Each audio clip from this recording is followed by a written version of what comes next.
So we'll start at 6 o'clock, so that's another minute or two.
So, good evening, everyone.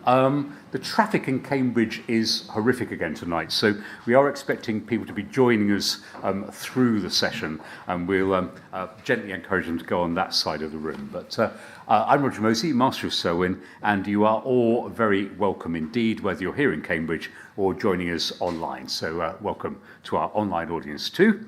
And let me begin with a few names. Sir Christopher Wren, Samuel Pepys, Sir Isaac Newton, Sir Humphrey Davy, Sir Ernest Rutherford. And those are just some of the presidents of the Royal Society, which is the world's longest continuing scientific academy. So we are deeply proud that it has its first Selwyn president in Sir Adrian Smith, alumnus and honorary fellow and distinguished mathematician, who is our guest tonight. Now, Adrian is going to speak to us for about 20 minutes about one of the key questions of the time as we see the chaos of the world around us, and that is whether the values of the Enlightenment can survive in the digital age. I will then continue the conversation with him for a short while before we bring in questions from the audience here in the Quarry Whitehouse Auditorium or from those joining us online. And if you do want online to send in a question, please email me at master@sel.cam.ac.uk, more slowly, master@sel.cam.ac.uk. And now, Sir Adrian Smith.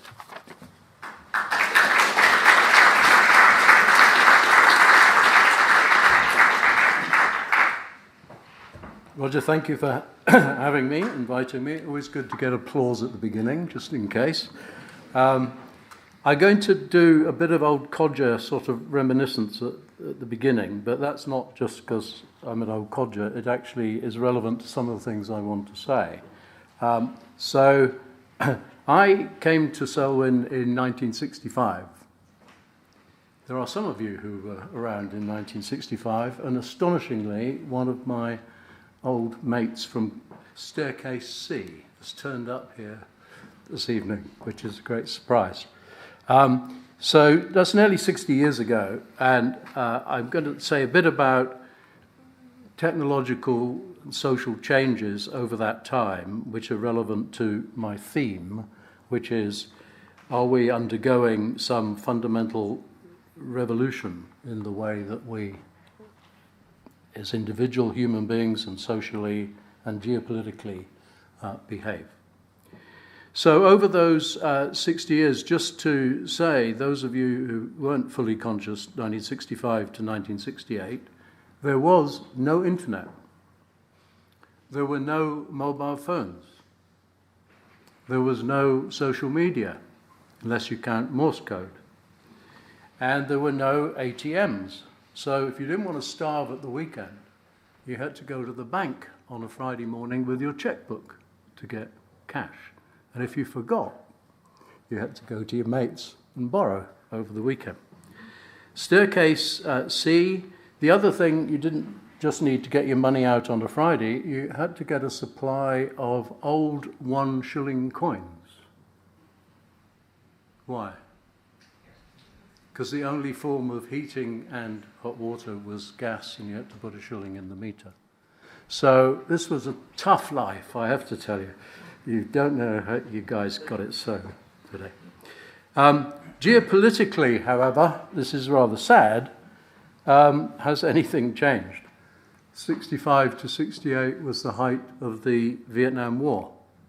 1967 in the Middle East was the Six-Day War. Here we go again.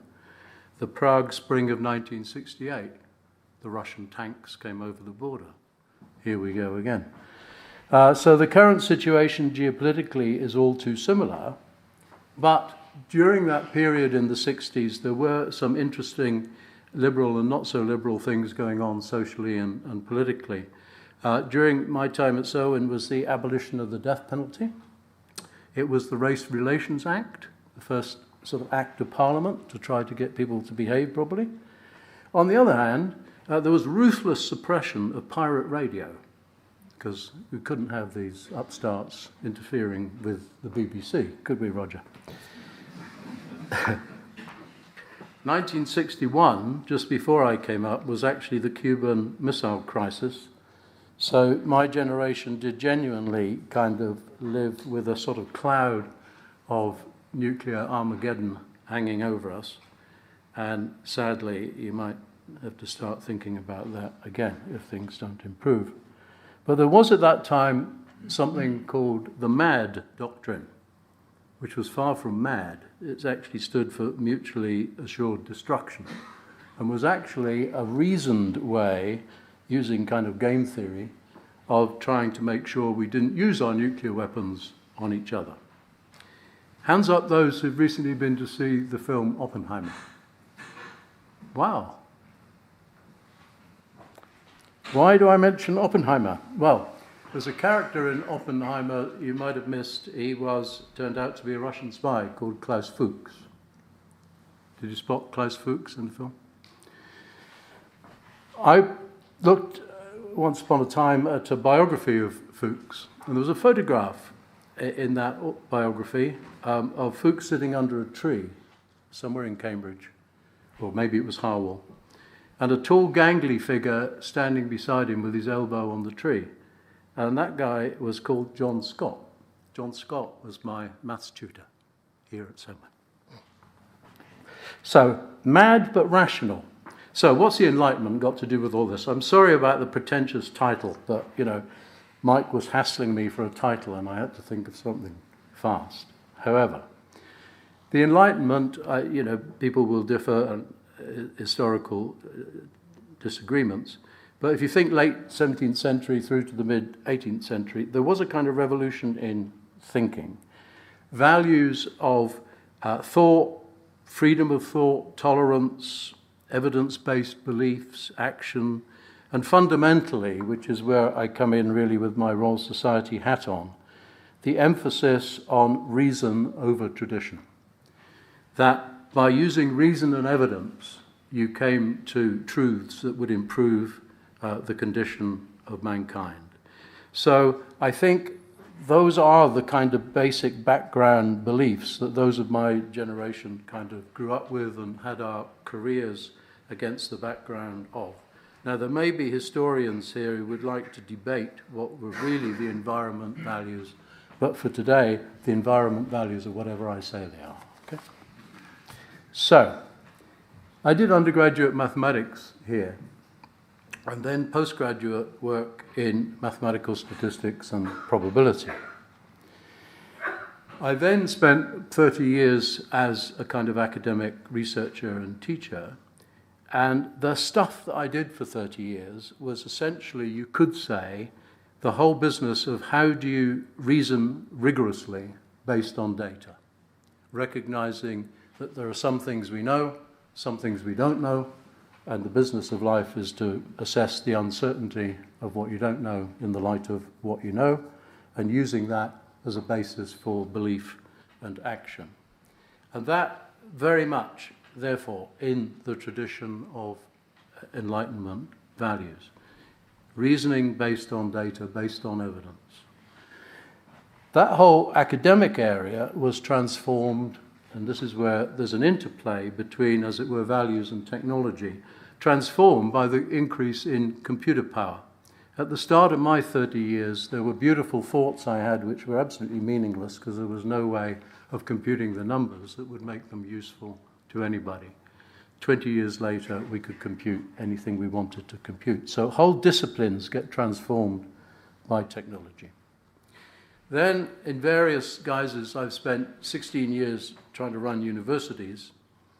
And for me, that was about creating and sustaining vibrant intellectual environments that had academic freedom and tolerance. And, of course, the technological changes that were changing disciplines during that period.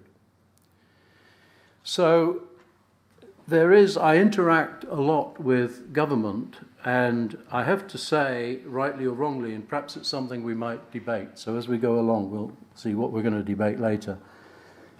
In the view of government, universities have kind of lost the plot in allowing increasing intolerance, in seeing individual academics hounded from jobs by intolerance, and that is not helpful for those of us who try to argue for funding for universities and research.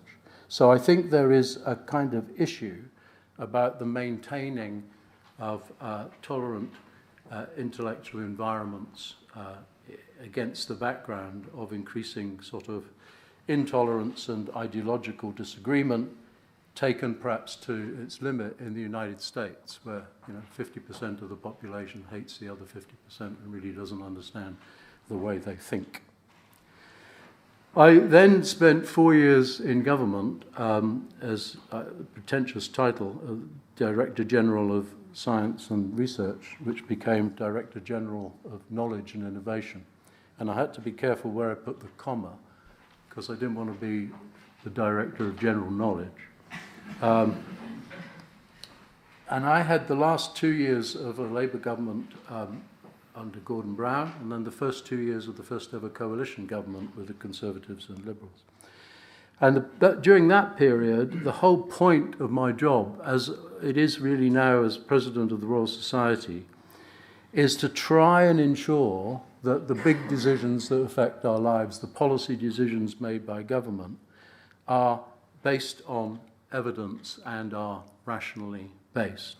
So it ought to be, I suppose, a commonplace that governments are about evidence-based policy. But I've been in rooms with ministers who said, that's not what I'm about values-based policy. So that's something else perhaps we might debate. Conflicts, if there are, between values and evidence.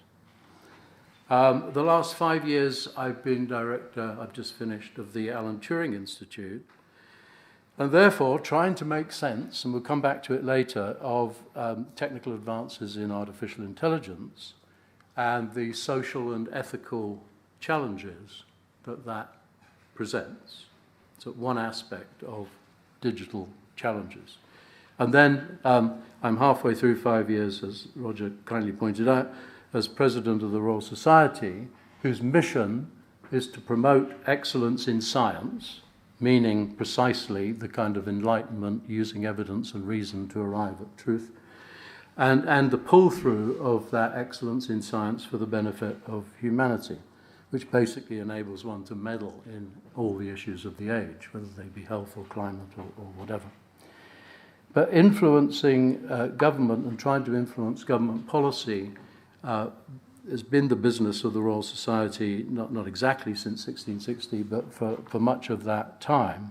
And again, it goes back to this thing of seeing the use of reason, the use of evidence, and the recognition of what we know, what we don't know, and the uncertainties as the basic intellectual framework through which we should do things. That obviously does not map exactly into the way the political process takes place. Over those years, I said at the beginning there was no internet, no mobile phones, no social media in the mid-60s. When did it all kick off then? Well, The internet basically grew out of something called the ARPANET, which was 1969. The communication protocols date from about 1983. World Wide Web and the rest, 1991, 1993. So for quite a lot of my career, there weren't either the opportunities or the challenges that we now have. Mobile phones, first invented in inverted commas 1975, but the first UK mobile phones were 1985. Social media, if you ignore the Morse code from 1844, which is a form of social media, back in 1997 was the first ever social media platform. It was called 6 Degrees, and it was a bit like Facebook, and it was a bit about keeping in touch with the university mates. So most of my career, words like artificial intelligence didn't really feature in when I was running universities. We didn't have departments of artificial intelligence. Certainly in a lot of the interactions with government departments and policy, artificial intelligence was never kind of mentioned. There was a bit of a winter for artificial intelligence in the UK because a very famous mathematician called James Lighthill was commissioned in 1973 to produce a report. And I'm exaggerating, but he basically said, this is all hype and will go away, don't take any notice. So the UK basically opted out of artificial intelligence for a very long time. Okay, so what am I going to try and do this evening in the time remaining? I'm going to mention what I see as the main challenges of the digital revolution and sow the seeds of how can we respond. And I don't have answers. I think we all should pay a lot more attention to the challenges that are emerging and how that impacts on individuals, how it impacts on the social political scene, how it impacts geopolitically. So the stuff I'm going to say has been pinched from many sources over the years, and I'm afraid this isn't scholarly at all. I haven't kept a record of what I've pinched from who, so there are no footnotes and no acknowledgements. So if anybody's watching this and said, oi, you pinched that from me, just be flattered, don't be annoyed. So I'll do that, and then I'll come back at the end and talk a bit more focused about artificial intelligence. But first we should ask, well, you know, is this hype? Are we overreacting? Is all this just another tech revolution? So if you go back to the invention of the printing press, you know, that was totally transformative. It democratized knowledge, breaking the link that hitherto existed between knowledge and elite societies. So it changed the world. So information was no longer a privilege, it was a kind of right. And the same thing happening through AI algorithms, through the vast amount of digital stuff that's out there. It's akin to giving society a kind of democratic new lens and perspective to understand in real time. And this isn't just about, you know, computation within machines. Part of the original Enlightenment was very much emphasis on reason over tradition, right? Reason based on evidence, not following tradition. So that created all sorts of new norms in terms of behaviors and how we think about the world. But that's not just within machines. If you think of what's happened with cryptocurrencies, blockchain technologies, and all the rest of it, that might totally transform just the whole world of finance. So later I'll come back to AI and in particular the impact on science. But one of the things that the Enlightenment did was sort of demystify medicine away from witch doctor medicine into a more evidence-based approach. And I don't think we've seen anything yet in what AI-driven potential for transforming things like healthcare and the dream of personalized medicine. I think all that is really possible. So there are huge positives, potentially, in the technologies. But tonight, I'm going to fasten on the gloom, the dangers. So one of the things that happened in the Enlightenment was the democratization, if you like, of debate, of conversation, of access to information. And that, of course, in spades is what the digital revolution is doing. But this surely prompts the question about, what's the impact then on behaviors and, if you like, moral dialogue. So I think this is something we need to think about very, very carefully. The Enlightenment was not just about discoveries and philosophies. It laid foundations for many of the kind of ethical principles that we have stuck to hitherto. Ideas also of liberty and property, which underlie things like constitutional government. And the ethical groundwork for social structures, I think, have lived on quite considerably, at least in what so-called democratic societies. So, how do we ensure going forward the impact, how do we integrate AI into our lives in the way that somehow respects individuality, understands concepts like fairness, preserves shared human values, and somebody said, and this is a quote, "It's a delicate dance of code, conscience, and above all, human essence." So that's the sort of stuff I really want to talk about. So, I think there's no denying that the digital revolution is radically changing lifestyles, economies, and social practices. It's also transforming how we relate to information. So we're confronted with an unprecedented mass of available information and a profusion of competing points of view, which are expressed unfiltered by a process that's hard for internet and social media users to understand on an individual basis. So the saturation and deregulation of the online information market is putting a severe strain on our ability to process and discriminate. And that makes us more vulnerable to false information that circulates online. And that not only has the potential to influence our individual attitudes and day-to-day behavior, but also our worldview. The emergence of numerous parallel realities, the loss of commonly agreed space required for exchanges of opinion, ideas, and values, which are essential for the democratic process. But the big problem is that any attempt to counter disinformation runs the risk of undermining the basic values of democracy itself, such as freedom of expression, opinion, and information.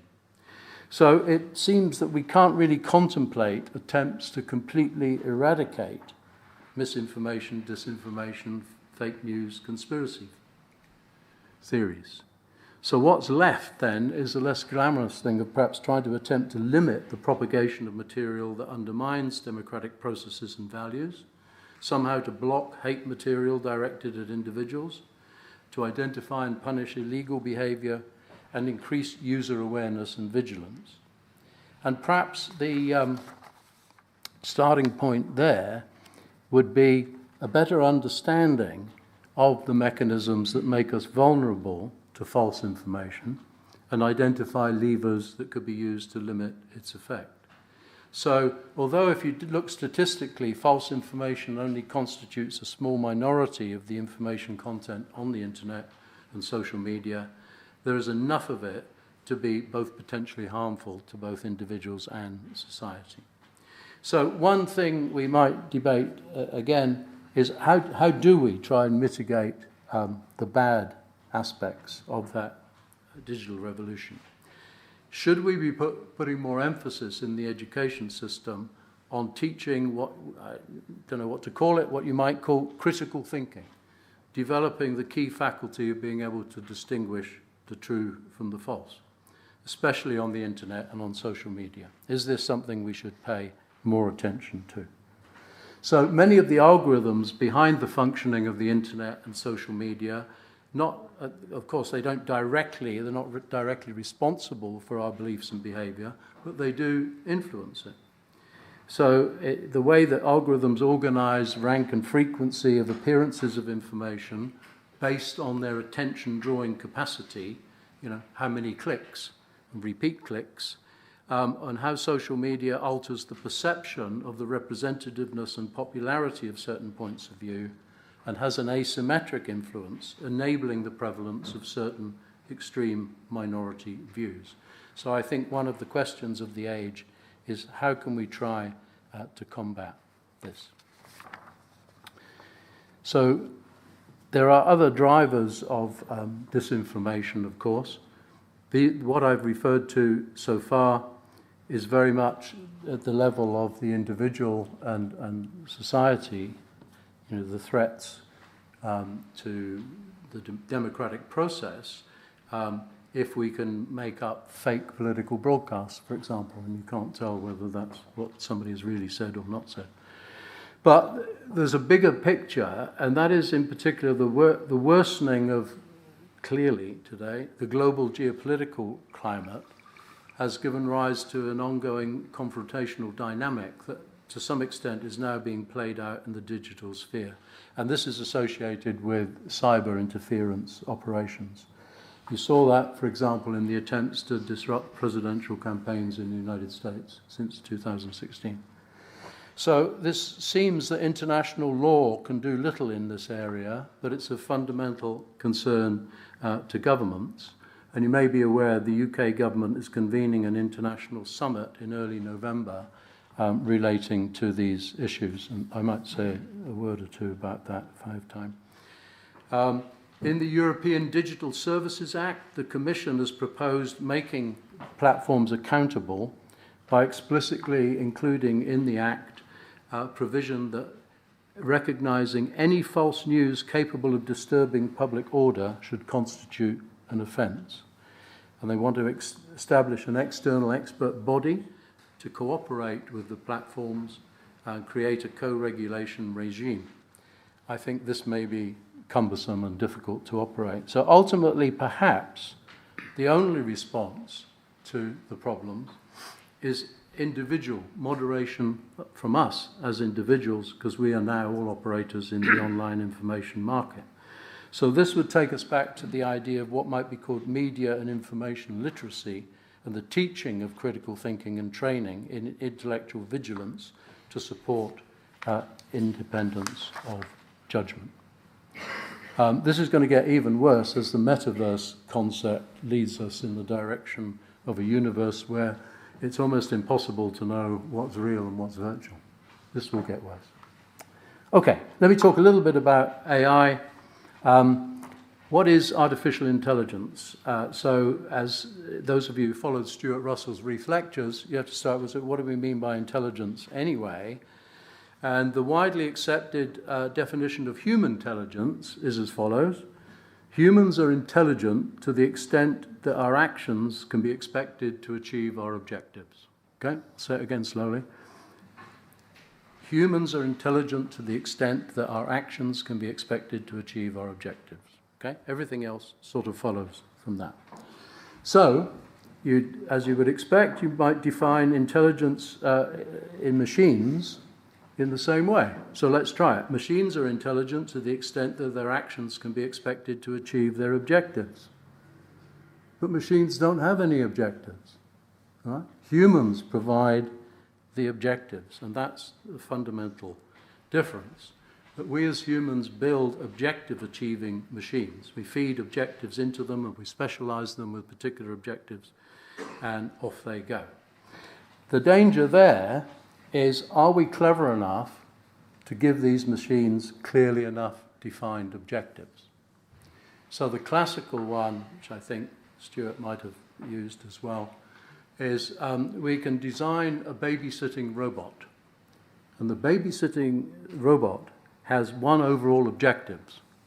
It is to feed the baby when the baby is hungry and cries. So the robot goes to the cupboard and the cupboard is bare, searches through all the drawers, there's nothing in it, and then sees the pet rabbit. So,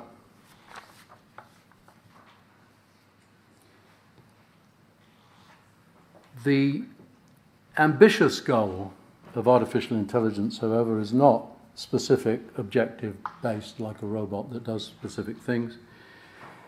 It is that a machine could learn to perform everything across the full range of tasks that humans can perform. And there are true believers who think the actual goal of artificial intelligence is to produce such general artificial intelligence machines.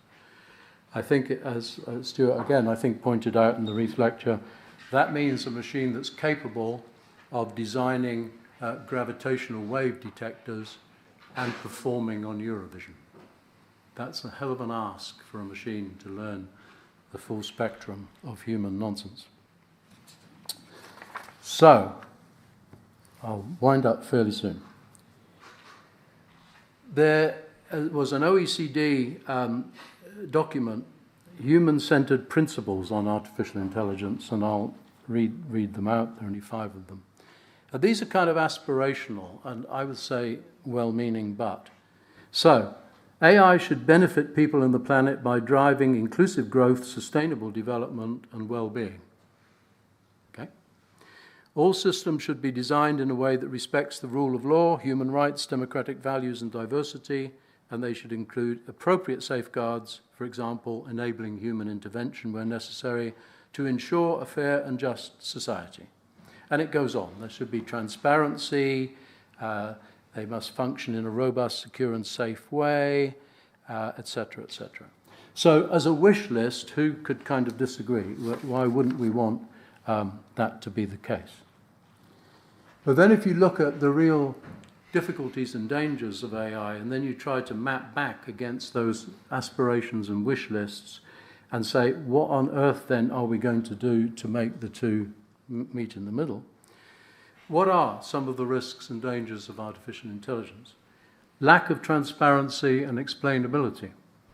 It's very exciting that a machine can learn how to play Go and chess and beat fabulous Go and chess players, and then your big boast is, I haven't the faintest idea how they do it, which is all right if you're playing Go, but not all right if you're training a surgeon, I think. Another big fear is automation-spurred job losses, the effect of artificial intelligence on the job market, and there are widely differing views. Some people say technology always creates jobs. Maybe it won't be the case this time around. Deep fakes. From the ability, I went to a lunch with a bunch of actors recently, some of whom were involved in the strikes that are going on in the United States, which is against the use of AI in films, for example. Because you're almost talking about copywriting a human being. I could take, I probably couldn't, but I know a lot of people who could take a few photographs of Roger and put him into a political broadcast or put him into a dubious film, and none of you would be able to tell it wasn't Roger. So these deep fakes are kind of a very, very serious issue. Privacy violations of various kinds, algorithmic bias caused by bad data, socioeconomic inequality, etc., etc. Weapons, automation, and uncontrollable self-aware AI. I should come clean. I don't think within my lifetime, which actually might not be a huge bet, there will be general artificial intelligence. I just don't believe it. So, but how do we respond to all this? Could we develop legal regulation and standards to control this beast? You know,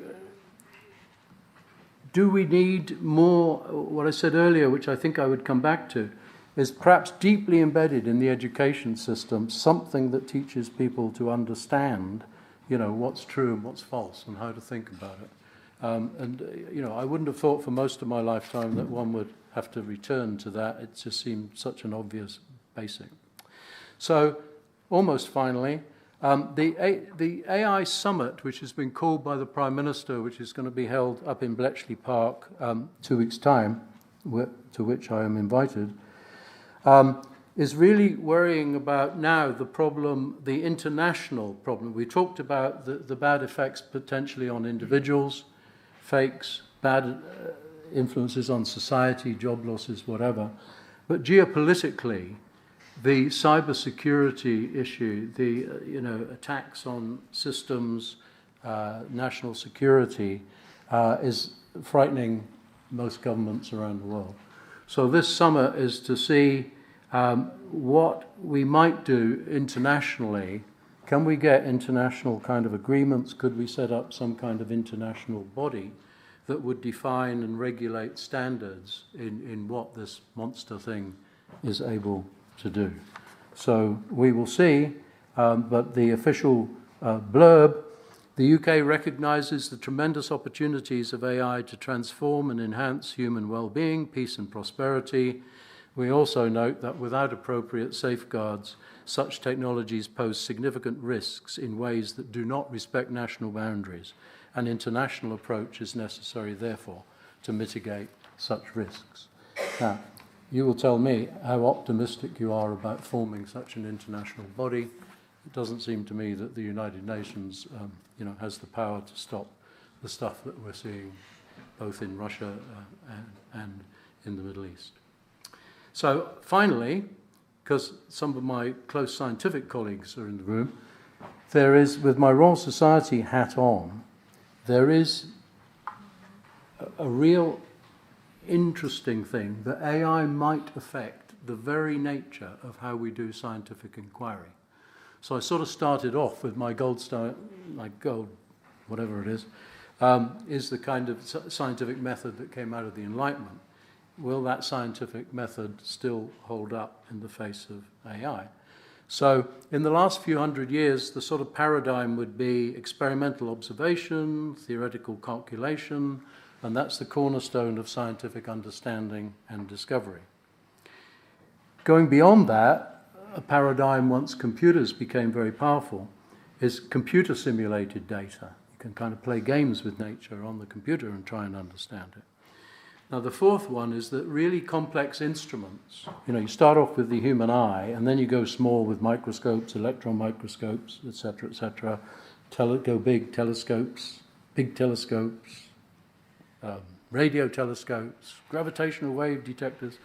As you move in both of those directions, you create vast amounts of data. So perhaps, in the old days, a scientist had an idea, collected some data, plotted something, is it a straight line?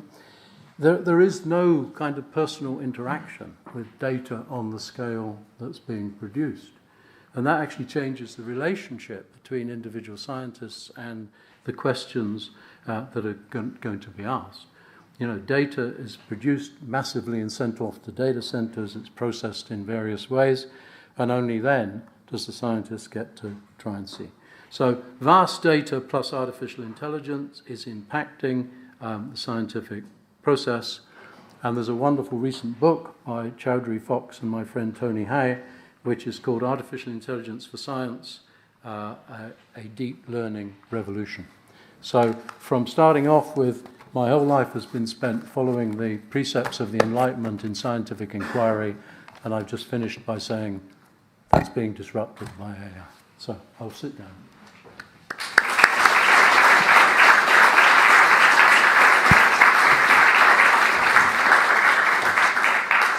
So a few quick questions from me, and then we'll bring in the audience. Adrian, is one of the difficulties about science that sometimes it's hard to say you don't know? So actually, what the digital world and certainly the media world want is certainty. And science is expected to come up with the answers. We're supposed to follow the science. But if there's genuine free inquiry, that must be sometimes difficult or impossible? So some of you might remember at the very beginning of the COVID pandemic, the government would keep saying, don't blame us, we're following the science. If you remember that? So my first act when I was elected president of the Royal Society was to write to the Times, telling them to stop saying they're following the science. There was no such thing as the science anyway, about 23 different sciences. But the whole point was that we were knee-deep in uncertainty. And, my life has been spent in a probabilistic universe, so I live uncertainty. And it is at the very essence of science to be quantifying that uncertainty, not claiming truth.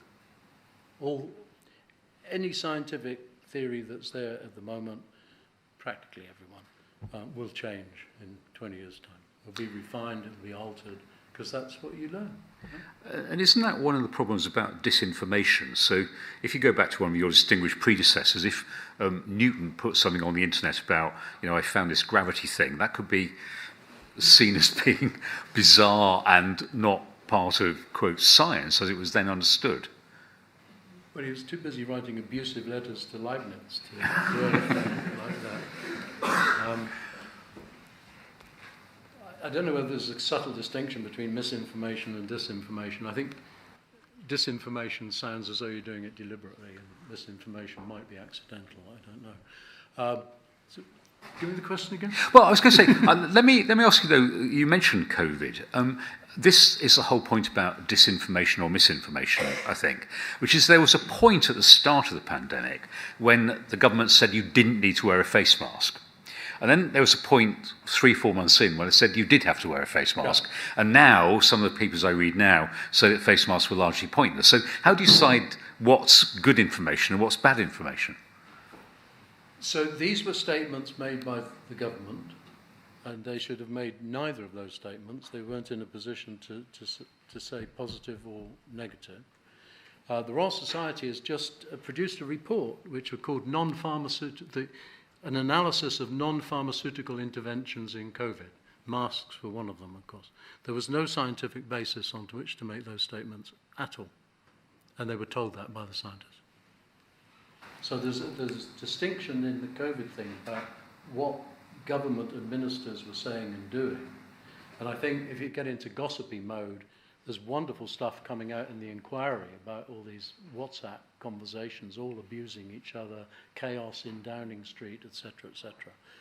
The scientific stuff going through Patrick Vallance and Chris Whitty was always clear, nuanced, with all the uncertainties in it. I would completely recognise what you say about chaos in government, but there were times when Patrick Vallance started talking about herd immunity at the very start of the pandemic, and then herd immunity was essentially discredited as an idea fairly shortly in. So the scientists were not always consistent, and the science changed.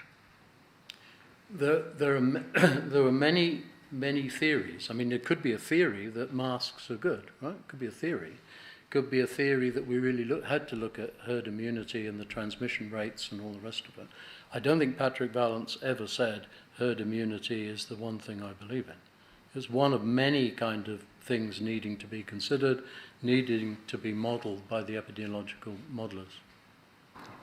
I'm going to ask just one final question about artificial intelligence, because I just want to pull apart what you were saying at the end. So people are now either arguing this is the greatest threat to human civilization and that we're all going to be like the rabbits in your story, or that you're not going to see this happening for a long time, if ever. It sounded to me like you were saying the latter of those two things. So I suppose what you could debate is there such a thing as bad technology, or are there only bad people who use technology for bad ends? So I don't think any of the kind of algorithmic stuff that's developed, it goes back to Francis Bacon, I think. There's anything that can do good can also do hurt. So I think it's in whose hands and for what purposes. So I think it's not that AI killer robots will take over the world. It is that the world is full of very bad actors whose ability to do bad things is incredibly enhanced by AI. We have at least 15, almost 20 minutes of questions. So we have over there Tissat with the throw microphone. Inevitably, the first question is as far away as you can get, Tissat. So do you think you could the gentleman there with the black tie would be great? Yes, you. Yes, sir. Yeah. Just hang on until we get the microphone. It's coming. Just speak into the top of the box. Yes, you see, Sir Adrian, your presentation, of course, raises many questions. Starting from what you said at the end, of course, the development of artificial intelligence is inevitable. So, of course, if you recall what happened, you mentioned in your talk about the fear we had when we were growing up about nuclear catastrophe. Again, the development, unfortunately, in some sense, of nuclear power was inevitable. So we cannot argue now how we can stop it. The question is, what do we do to prevent the evil, as you mentioned? And you mentioned two things which I think are very important. What makes us vulnerable to false news, etc. It's not a coincidence that people that believe in conspiracy theories also believe in Trump, also believe against the vaccine, etc. So don't you think that there should be a very serious effort to scientifically try to help these people? But then there is an even more fundamental question, and this is the following. The ancient Greeks used to say, uk en topoloto f, which means not in quantity, the quality. You mentioned about the democratization coming from the data. In my opinion, there are two ways to become ignorant. Too little data and too much data. So the question is, how do we guard ourselves against it? In my opinion, the essence of this answer is the first half of your talk. How do we return to the values of Enlightenment? There's a question, Adrian. So, yeah, notice you included the phrase, how do we help these people? That's 50% of the United States. It's a hell of a lot of people to help. So I think there are, I mean, let's take the 50% of the people in the United States who I do not understand the nature of them as human beings and the way they think. I simply don't. But I don't know how to remedy that in a sense. I mean, the rather pathetic thing of trying to get into the school and education system all the way through and in universities, the ability of critical thinking, the ability to recognize that which is properly evidence-based, etc., etc. So that's in a sense that everybody should have a basic understanding of the old scientific method, as it were. And the Royal Society and others are trying to push in the UK for a much more broadly based school curriculum, not this nonsense where 50% of the kids give up half of the world at the age of 16.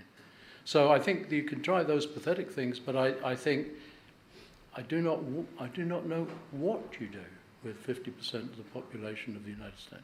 Would it Except help be very if- frightened about it. Would it help if Hillary Clinton didn't describe them as undesirables? The way they think is undesirable. Okay. Just one more point. I mean, in the nuclear thing, I did mention the mutually assured destruction stuff at the beginning. What happened was, I mean, there was a huge amount of international effort to keep tabs on each other. I mean, people used to encourage spying on both sides so that everybody knew what they were doing. It was safer to have good spies than not to spy. Okay, more questions, please. Yes, there, next to gentleman in the red top. You talked a lot about sort of uncertainty and how important that is to science and AI, but AI really struggles, I suppose, to convey uncertainty. Therefore, do you think this will raise bigger problems going forward? Well, it is one of the interesting tech areas. I don't know what your own subject in a algorithmic development is to get proper uncertainty into the algorithm. I mean that is essential. Yeah, but I suppose sort of because there's maybe not a general understanding of that. Do you think that it leads people to believe stuff more unconditionally compared to? Yeah, it goes wider than AI though, doesn't it? I mean, I think people in general don't understand uncertainty and probability, and there is something psychologically, if you're a BBC journalist, in seeking a clear answer rather than a nuanced one. Next to you, James. Thank you, Sir Adrian, for the talk. I read psychology at Selwyn, so taking on the previous answers, previous questions, your answers seem to focus on the importance of providing education to individuals to help the individual be able to delineate misinformation or the uncertainty within our information. Now, in psychology, we saw that there are a lot of room for outside forces to influence an individual's choices and behaviors online and in the real life. Sometimes theories call it nudges. That means that there can be external interventions. Do you think there is a societal need for interventions that prevent the spread of misinformation or threats that you mentioned? Thank you. Yeah, so what you call a nudge is psychological manipulation of the first order, of course. Yes. But you do it all the time. You click away on various of your devices, you're guilty. So should we use that to help the 50%?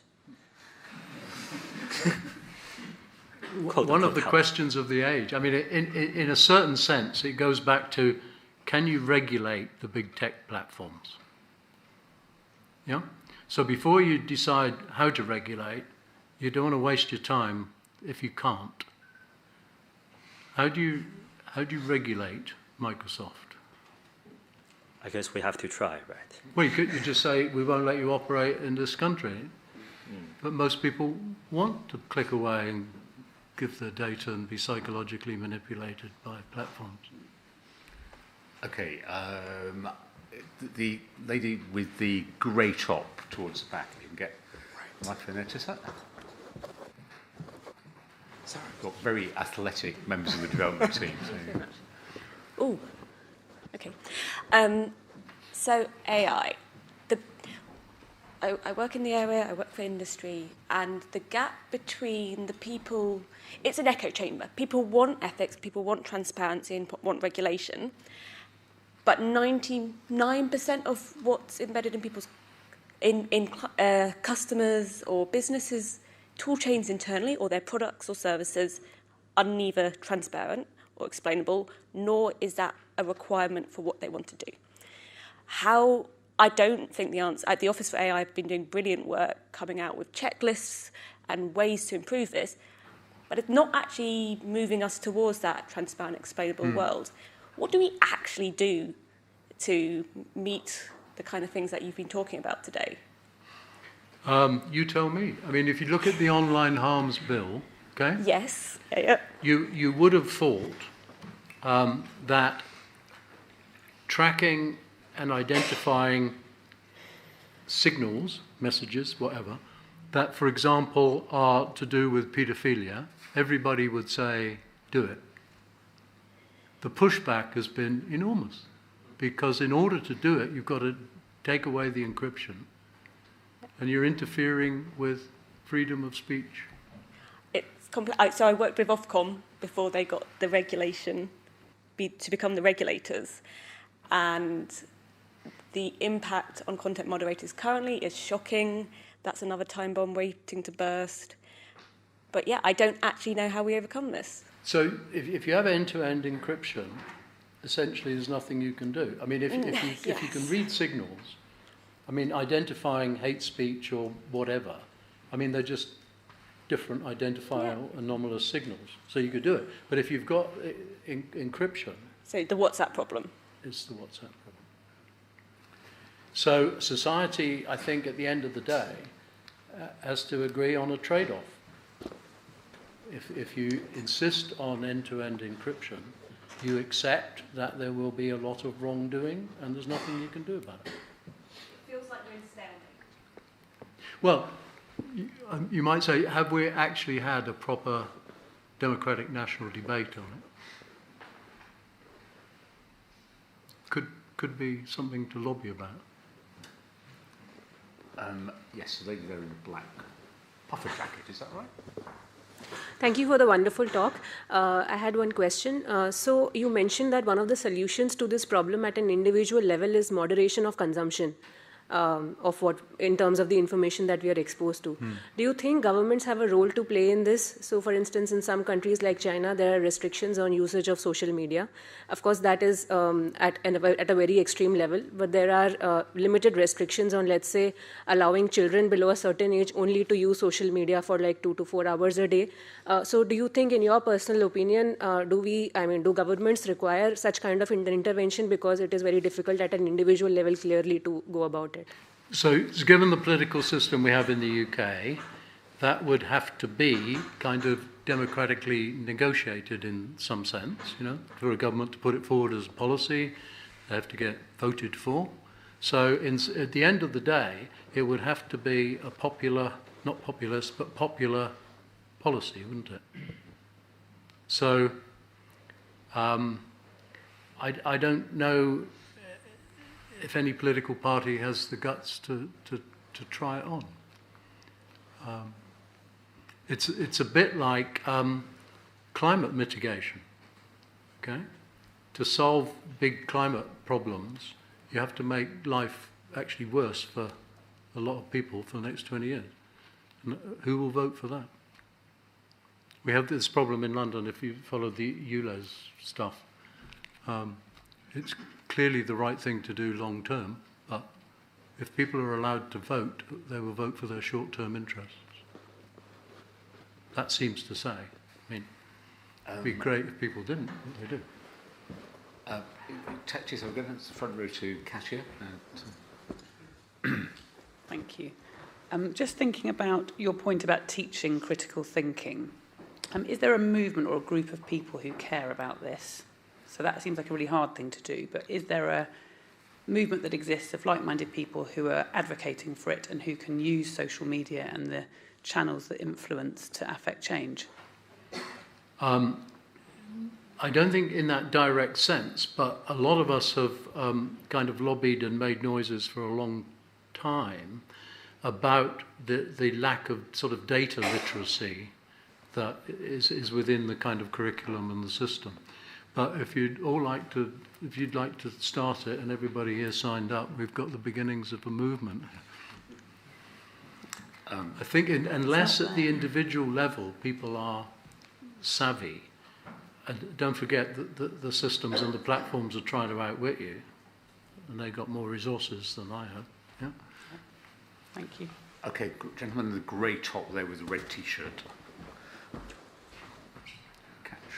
I was going to say just now, at Turing, when we do this, we throw the thing away. You have spoken a lot about the ability to think critically, but there are so many problems that we are faced with today. How can we analyze every single problem individually? And so we escape towards tradition or authority to trust them, but that creates a single point of failure where one slip-up or one bad actor can shift our whole perception on things. How do we balance critical thinking and trust? So I think it would be something like you want a meta-critical thinking, which enables you to distinguish trusted bodies like the Royal Society from the let's re-elect Trump campaign.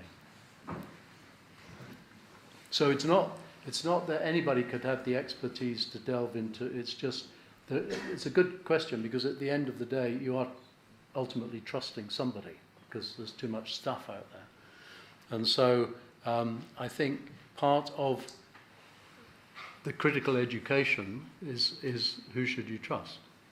And then if you're not careful, that then gets split. Why should you trust the Royal Society? Okay, we have time for probably 2-3 more questions. Grey T-shirt at the back. Good catch. That's the way to do it. So we've been talking a lot about critical thinking, and in like the AI safety sphere. So yeah, it's a very important academic area. There's great research going on, but the people who are popularizing it, which is I guess ultimately why we've got a large audience thinking about it, is often the big tech giants. So like OpenAI's Sam Altman has brought it into mainstream discussion, and there's a worry that they could be doing this to achieve a monopoly. So regulations implemented, only the big actors can get a license to create large language models, and then you've got a classic economics problem where you've made a monopoly. I guess. Yeah. What do you think about this? Do you think this is a real worry? Yeah, absolutely. The problem is if you take the paradigm, take large language models. I mean, if you take the successive ones, those are, I don't know if you know the language, basically what you're doing is fitting huge numbers of parameters. It's basically non-parametric regression in spades, right? So when the number of parameters gets up to 1.75 trillion, you need enormous computing power. So there's a total barrier to entry, yeah, in that kind of world. This is what you're saying. So that's one of the reasons why there's this, certainly in the UK, because we do not have a sovereign capability to compete with that. So if these are the frontier of what you need to fend off cybersecurity or whatever, that's partly the reason this summit is taking place. There's a kind of fear in government of you don't have sovereign power as a government because you don't have the resources and the ability to do what the tech platforms do. So is your argument that we have already reached a point where it's difficult for these big tech companies to be disrupted?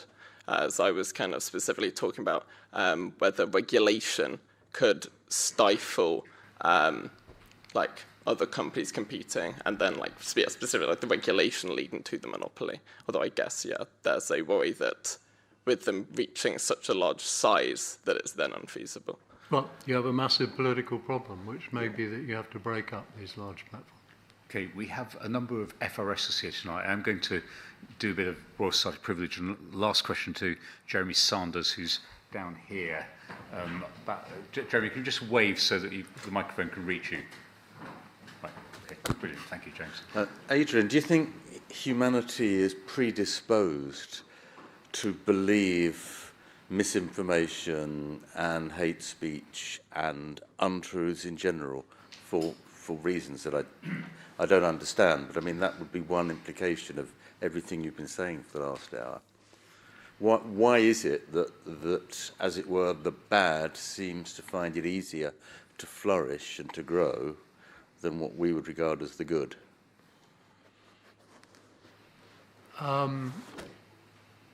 Do we have evidence that uniformly it finds it easier, or are there? Yes. So, yeah. Yes. We do. Then there's only there's. Biological reason for that, but that's another discussion. I think I would probably say that the way that religion flourishes tends to me to say that humanity has a tendency to believe things that, as it were, it wants to believe, rather than that things that are evidently true. But that's deliberately a provocative statement. Nothing like ending on a note of despair, is it? Well, we will end on that note. I would just say, actually, happily, there's a session we're doing on the 15th of November with the University of Cambridge, specifically about disinformation and misinformation. So if you email our development team or get in touch with them, we'll give you details about that. And then actually the next Selwyn event here is on the 17th of November, and he's actually asking, should you trust the news? So Ros Atkins, who you may know as the BBC's reality check editor, is going to be here for that evening. So that will be a chance to follow through some of these discussions. I hope you'll very much join us for those. But Adrian, can we just give you the most huge thanks for a fascinating talk, very frank and good answers to questions, to everyone for coming. But otherwise, let's just thank the President of the Royal Society, Adrian Smith.